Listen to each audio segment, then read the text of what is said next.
ఇంత ఎండలో అది కూడా విజయవాడ బెన్ సర్కిల్ ఏరియాలో ఫ్రీగా మజ్జిగ ఎవరైతే ఇక్కడ డైలీ పనులు చేసుకునే లేబర్ కానీ ప్రయాణికులు కానీ వాటిని ఎండ నుంచి కాపాడడానికి ఇక్కడ ఒక అన్న అయితే చల్ల మజ్జిగ అనేది సప్లై చేస్తున్నారు. అది కూడా ఫ్రీగా. ఎందుకు ఈ అన్న ఇలాంటి ఇనిషియేటివ్ తీసుకున్నాడో అడుగుదానండి. నమస్తే అన్న, ఎందుకన్నా మజ్జిగ ఇక్కడ ఫ్రీగా సప్లై చేస్తున్నారు? ఎండలు విపరీతంగా పెరిగిపోయినాయి, అందరూ డీహైడ్రేషన్కి అవుతున్నారు. అయితే ఈరోజు ప్రముఖంగా మా ఈస్టర్ పండుగ అనేది ఉంది. దాని ద్వారా మనం ఏదైనా వీళ్ళకి కొంచెం చల్లగా ఇద్దామనే ఒక తపంతో మేము అందరికీ ఫ్రీగా మజ్జిగ వేయడానికి మేము ఇక్కడ నిర్ణయించుకొని ఇక బెన్ సర్కిల్ ఏరియాలో చాలామంది లేబర్ కానీ లేదంటే కూల్ వర్కర్లు కానీ ఎంతోమంది దాహంతో ఈ టైంలో చాలా ఇబ్బంది పడుతూ ఉంటారు. జర్నీ చేసే వాళ్ళకి ఇది మెయిన్ సెంటర్.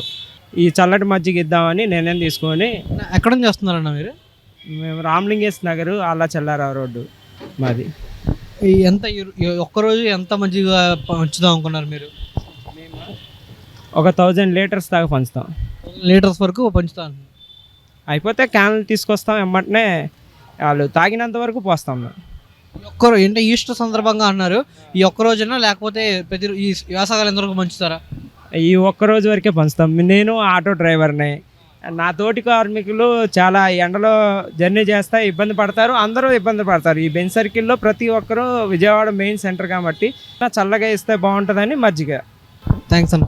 చూసారు కదా, వీళ్ళు ఈస్టర్ సందర్భంగా జనాలకి వాళ్ళ తరపున సాయం చేస్తూ 1000 లీటర్ల వరకు సాయంత్రం వరకు ఎవరు వచ్చినా సరే ఆపకుండా వాళ్ళు ఆపేంత వరకు మజ్జిగ సాయం చేస్తూ ఉంటున్నారు. ఈ గొప్ప ఇనిషియేటివ్ తీసుకున్నందుకు చాలా థ్యాంక్స్.